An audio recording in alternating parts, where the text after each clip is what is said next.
masih ngobrolin mengenai best employee tadi ya. Jangan lupa like, komen, dan subscribe YouTube channel ini dan nyalakan tombol loncengnya supaya video-video berikutnya semakin menginspirasi kamu semua. Terima kasih. Tips lu buat seluruh perwira yang bakalan ngikut best employee di tahun-tahun berikutnya apa? Ya, tips secara pekerjaan, karena kita di pekerjaan yang berbeda-beda ya, dengan situasi dan kondisi yang berbeda-beda, jadi tetap lakukan yang terbaik lah dalam tanggung jawab pekerjaan gitu loh. Jadi kalau udah ngelakuin yang terbaik, setidaknya kan akan nanti proses seleksinya bisa masuk gitu loh. Jadi tetap lakuin yang terbaik buat semua perwira yang ada di MTF. Tetap lakuin yang terbaik dimanapun posisi kerja kalian. Itu aja sih. Oke, berarti do the best lah, keluarin semua yang lu punya gitu ya. Jangan pelit istilahnya begitu ya. Lu bisa apa, lu maksimal di situ gitu ya. Benar-benar. Terus ini bro, ngomong-ngomong award tadi ya. Gue yakin lu udah pasti banyak koleksi piala sebagai bentuk dari apresiasi dari sebuah prestasi yang sudah lu lakuin gitu. Seberapa banyak koleksi piala lu? Gue sih nggak pernah gimana ya, nggak pernah ngitungin seberapa, nggak pernah ngitung angka gitu. Oke.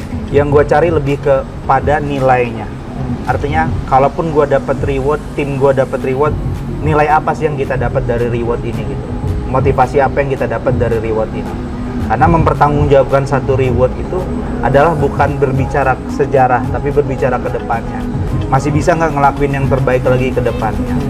Jadi sebenarnya kalau dapat reward itu kan bukan garis finish, tapi awal yang manis gitu loh. Ketika membukanya dengan baik, dapat reward, maka ke depan harus jadi motivasi, ke depan harus lebih baik lagi. Yang dicari nilainya, bukan angkanya. Jadi kalau dapat berapa banyak, gak ngitung sih kayak gitu. Karena kayaknya udah banyak loh. Gue di Regional 8 aja lu diterima banyak dari gua waktu gue panitia gitu. Tapi dari semua reward yang lu terima itu, lu pengen dedikasiin buat siapa? Gue tuh kenapa selalu reward dicari, bukannya reward tadi ya, lebih ke nilai Ya. gitu. Karena gue bekerja selain buat diri sendiri, tapi buat keluarga gue. Gue punya keluarga besar di Bengkulu itu ya, di Bengkulu.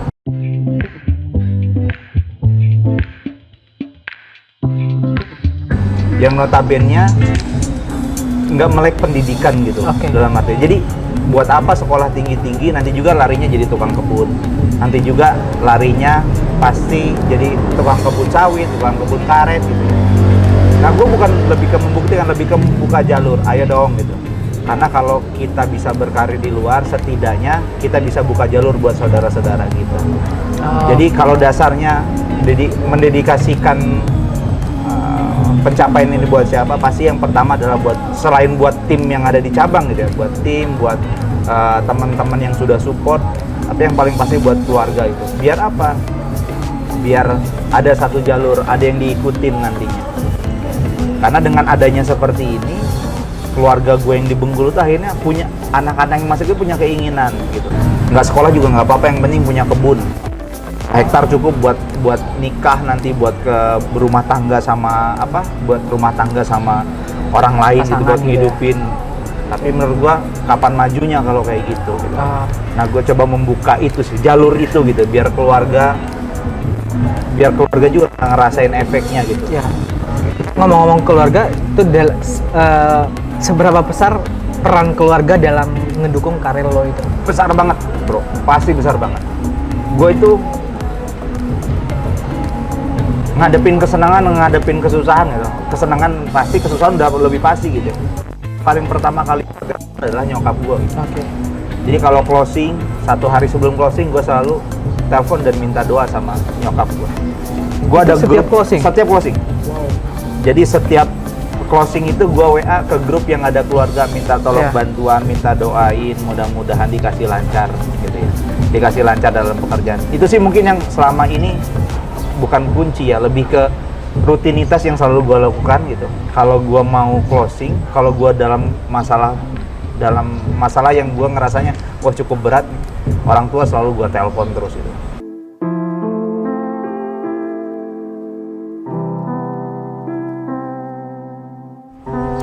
Berarti paling enggak keluarga lo tahu lu ngerjain apa. Tahu banget. Sedetail itu. Sedetail itu. Karena apa? Biar menceritakan proses orang kerja. Kalau kerja itu seperti ini gitu. Jadi ada gambaran buat sepupu-sepupu gue yang masih kecil. Begini-begini, jam segini jam kerja. Bahkan sepupu gue yang kecil gue tahu gitu. Masih sibuk nggak mau nelpon. Dia tahu jam kerjanya. Gitu. Tujuannya biar mereka terbuka gitu ya. Oh, jangan hanya di kampung aja, ayo keluar, bikin karir gitu. Buat karir diri lu dan keluarga lu juga bisa lebih baik gitu kalau lu bisa bekerja di luar. Gitu sih, bro. Amazing sih ya. Keren ya. Keren lu, bro, beneran. Ya, enggak lah, lepas dari itu ya, apapun yang dilakukan, kalau dasarnya keluarga, akan banyak support. Semesta mendukung lah gitu ya, banyak yang ngedoain gitu. Ini baru di sini gitu, gue ceritain gitu. Jadi gue dulu pernah dalam masa sulit, gue telepon orang tua gue. Jadi uang gue tuh tinggal sedikit gitu bro. Buat ini sebelum gue jadi manajer, gitu. Gue telepon. Waktu itu kecelakaan motor juga gitu. Gue telepon, tapi gue nggak pernah ngasih tahu orang tuh. Telepon. Gue ada uang berapa gue kirimin. Bantuin doa, mudah-mudahan dikasih lancar. Besoknya gue dapat orderan. Jadi gue dapat orderan berupa mobil gitu ya. Orang ngambil mobil ke gue. Selling. Dan itu jadi rezeki lah buat guanya gitu ya. Karena apa? Nggak disangka-sangka gitu. Rezeki itu datang dari mana? Tapi doa orang tua gue yakin banget. Siapapun gitu ya, kalau melibatkan orang tua, siapapun yang melibatkan, ya memuliakan raja gitu, maka lo akan jadi anak raja gitu. Kalau lo pingin kelihatan jadi kayak anak raja, lo harus posisikan orang tua lo adalah sebagai raja. Gitu sih bro. Oke, itu buat gue pribadi juga menginspirasi sih ya. Gitu ya, buat teman-teman juga harapannya bisa menginspirasi gitu. Nah, terus pertanyaan selanjutnya bro, kondisi sekarang kan masih pandemi nih, ya kan, yang kita nggak tahu kapan akan berakhir gitu. Nah, strategi lu mimpin cabang supaya tetap bisa survive, paling enggak jadi yang tetap yang terbaik, lu punya strategi apa? Yang pertama adalah komunikasi, ya. Kalau kondisi sudah social distancing, orang yang dekat aja harus pakai jarak, apalagi yang jauh gitu kan. Udah terbatas oleh jarak, terbatas oleh waktu, terbatas oleh tempat. Yang paling penting adalah menjaga komunikasi yang sehat, komunikasi yang produktif gitu ya, komunikasi yang positif. Artinya pastikan setiap komunikasi dengan tim itu baik gitu. Ya, pastikan hasilnya adalah yang diterima oleh tim adalah positif gitu ya. Jadi kalau kondisinya memang susah, semua orang juga susah gitu ya. Kalau kondisinya sedang turun, semua orang juga sedang turun. Gimana caranya kita membangkitkan, sama-sama saling menguatkan, sama-sama saling menginspirasi bahwasanya kita bisa ngadepin bareng-bareng gitu. Terus yang kedua adalah agile gitu. Jadi harus cepat beradaptasi dengan perubahan gitu ya. Berubah terus. Kan perubahan ini nggak pernah bisa kita prediksi gitu ya. Jadi berubah ya terus. Kayak awal tahun lalu gue ngerasain perubahan cepet, cukup bikin stres lah ya. Pandemi, tiba-tiba Kalsel banjir gitu ya. Iya, dan itu berimpact sampai sekarang. Iya benar. Sempat tidak baik juga perform di bulan Januari, tapi bulan Februari berhasil rebound gitu ya. Karena apa? Kita punya keyakinan yang sama, kita punya tujuan yang sama adalah mengembalikan Banjarmasin kembali pada jalurnya gitu. Ya back on track sesuai dengan temanya manajemen gitu. Back on track kayak gitu. Jadi saling menguatkan dengan memberikan energi yang positif. Gitu. Tipsnya itu aja, positif, berpikir positif bahwasanya ini akan cepat berlalu, ini bisa kita hadapin bareng-bareng. Orang yang mendapatkan jalan adalah orang yang mencari jalan gitu kan. Oke. Jadi nggak akan mungkin lu akan dapetin jalan keluar kalau lu nggak pernah nyari jalan keluarnya seperti apa. Ya kan hanya orang yang mendapatkan solusi kan orang yang punya masalah. Kalau nggak punya masalah apa yang mau diharapin? Masa yang harapin solusi gitu kan. Oke. Itu gue teringat nih, gue lupa tadi nanyain Banjarmasin waktu itu banjir, dampaknya ke MTF apa? Lumayan. Dampaknya Pasti lebih kepada produktivitas lah ya. Karena kalau secara banjir mungkin itu Banjarmasin banjir pertama kali. Iya, jadi orang nggak ada yang prediksi itu Kalimantan bakalan banjir gitu ya. Jadi waktu itu masyarakatnya ngerasa banjir itu antusiasnya malah kayak orang beryuforia, wah main air segala macam. Tapi impactnya adalah setelah banjir, akses jembatan banyak rusak. Jadi perekonomian di Banjarmasin juga sempat terhenti gitu ya, stagnan gitu. Sekarang sih udah kembali pulih. Udah pulih ya. Karena anak-anak di kantor juga sempat beberapa jadi korban dari musibah banjir itu gitu ya.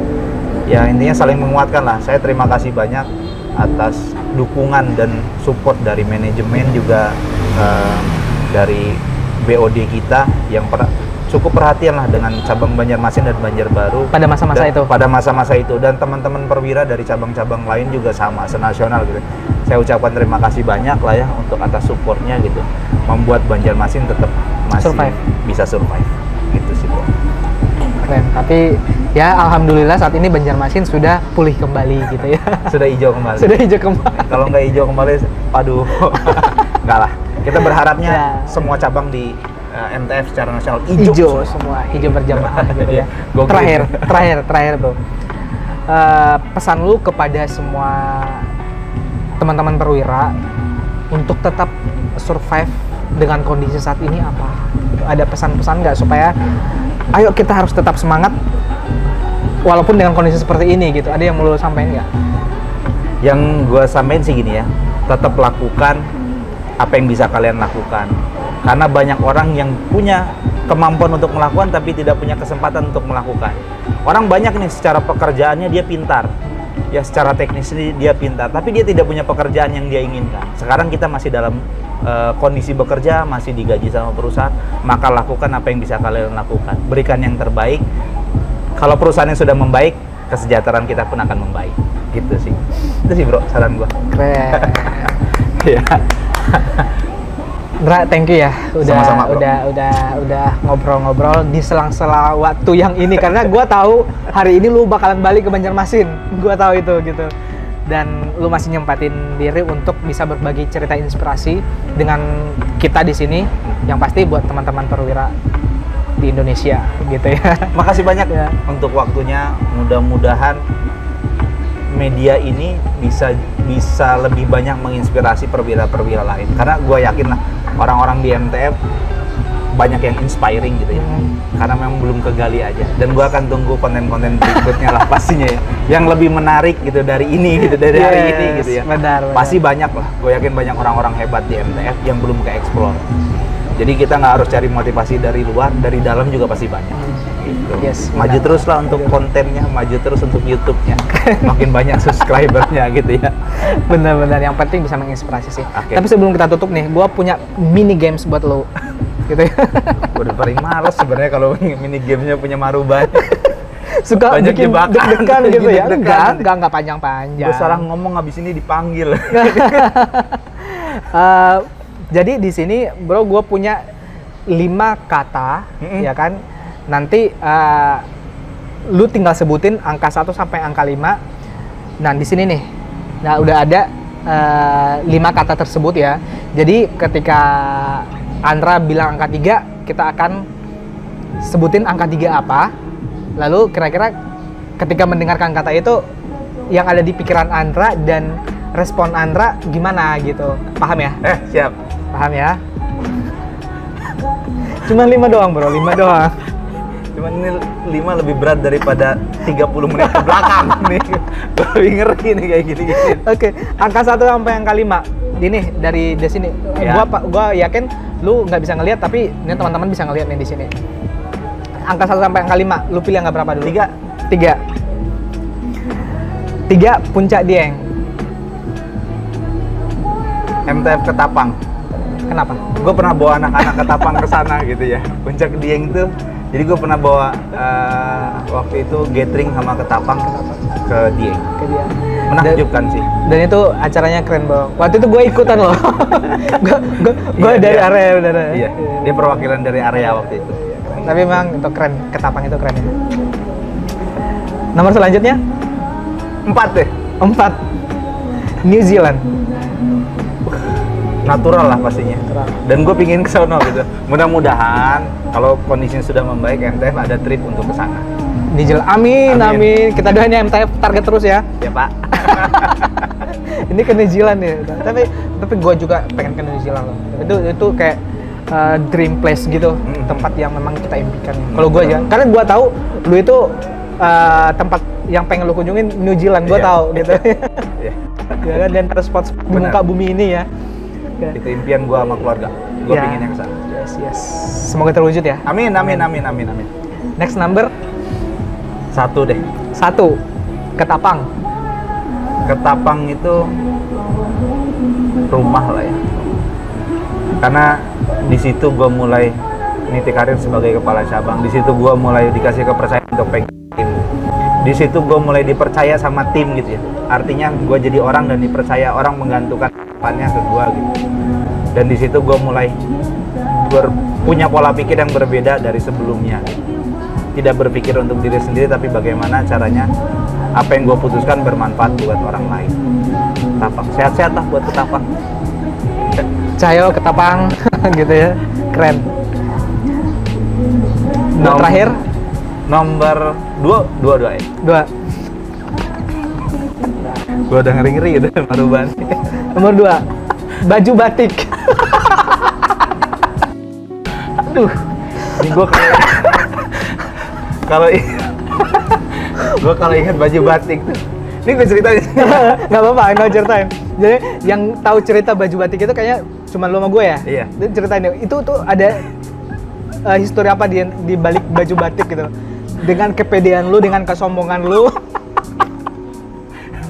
Jadi gue pernah kondisinya gue pernah pinjem baju batik nih ya ke orang MTF, dan ternyata baju batik yang gue waktu itu jadi meeting di dan kostumnya pakai baju batik dan gue nggak bawa baju batik waktu itu. HO waktu itu ya kan? Gimana sih? Di HO dia. Meeting regional ya? Meeting regional. Dan ada satu kepala cabang baik banget gitu ya. Baik banget. Dia bilang udah pakai baju batik gua. Dan gua nggak pernah tahu kalau baju batik itu adalah baru dibeli dan belum pernah dipakai. Dan gua ngomong dong di depan. Gua dipinjemin sama orang ini gitu ya. Ya, gue sebutin lah orangnya. Om Jo, makasih banyak Om Jo ya, sorry ya. Om Jo sekarang itu BM-nya Serang ya? Serang. Halo Om Jo. Terus gimana? Jadi itu baru dibeli belum pernah dipakai sama dianya. Dan dia nggak ngomong sama gua gitu. Dia ngomong Ke gue? ngomong sama itu baju baru dibeli gitu. Gue malu di situ langsung. Tidak Dan apa-apa. itu- Makasih banyak Om Jo ya. Ketulusannya Om Jo ya. Dulu waktu Baik. itu dia BM Sintang ya? Game Sintang.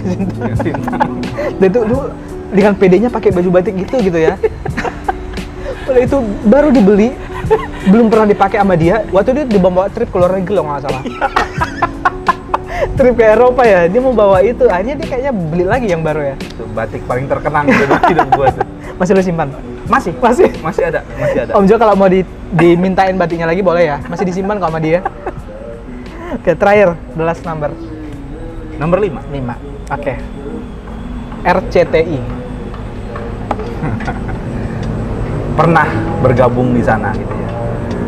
Ya, tapi karena memang kondisinya gua kan lulusan tuh sarjana ilmu komunikasi Oke. di Mercu Buana, jurusannya broadcasting. Cuman permasalahannya kerja di sana secara jenjang karirnya nggak Oke. ada gitu ya. Bukan nggak ada, mungkin terlalu lama lah. Oh, lu Gitu. jurusannya broadcasting. Broadcasting. Wow. Ini bisa jadi timnya regional 1 ini. Pak Puji. Terus. Ya, jadi waktu itu gue di RCTI nggak lama lah ya. Jadi nggak ada jenjang karirnya. Gue lihat ada orang udah 6 tahun di sana masih tetap posisinya dengan posisi yang sama. Akhirnya gue keluar dari situ. Tapi ya lebih enak di MTF lah ya. Beneran. Makanya Pak. lu di RCTI 6 bulan di MTF berapa tahun? Dari 2013 sekarang 2021. Berarti hampir 8 tahun 8 ya. tahun. 8 tahun. Hampir 1 dekade. Hampir 1 dekade. Mudah-mudahan berlanjut terus. Keren ya. Gitu. Ya, demikian perbincangan kita hari ini dengan BM yang menurut saya sangat inspiratif. Jadi untuk interview dia itu udah saya tunggu-tunggu dari pertama gua bikin podcast ya. Dari kita sampai plan waktu itu bikin online aja gitu ya. Online, ya. Tapi dikasih kesempatan, ada kesempatan Iya. untuk bisa offline saat ini, gua thank you banget bro. Makasih Keren banyak. gitu. Jadi Gua cerita juga. lu menginspirasi buat teman-teman semuanya. Mudah-mudahan ya cukup berbangga hati lah bisa diundang ke podcast satu-satunya nih yang punya MTF gitu ya. Regional 1. Regional 1. Enggak lah, yang teman-teman yang lain juga pasti punya media yang lain yang akan menginspirasi. Terima kasih Pak Maruf ya. Thank you. Sukses selalu. Thank you buat Andra. Mudah-mudahan.